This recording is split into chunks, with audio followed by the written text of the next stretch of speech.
गेल्या काही दिवसापासून मुंबईमध्ये महापौर कोण होणार याचे दावे प्रतिदावे होत आहेत। कोणी मुसलमान महापौर होईल म्हणतंय तर कोणी उत्तर भारतीय महापौर होईल असंही म्हणतंय।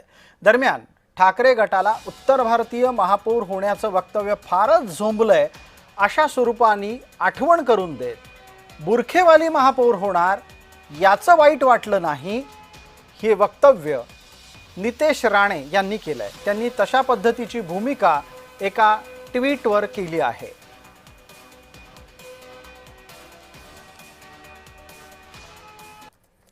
नितेश राणे यांनी ठाकरेंवर टीका करत असताना काय म्हटलंय आता आपण पाहणार आहोत।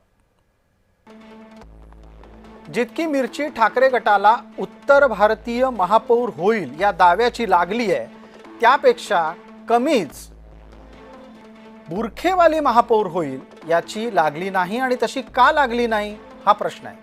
हिंदूंमध्ये फूट पाडण्याची सुपारी ठाकरेंनी घेतलेली दिसतीये असा दावा नितेश राणे करतायत। मुंबईचा महापौर हा मराठीच असेल आणि हिंदूच होणार असं एकदा नितेश राणेंनी पुन्हा म्हटलंय। महापौर महायुतीचाच होणार हेही वक्तव्य नितेश राणे पुन्हा एकदा करताना आपण पाहू शकतोय।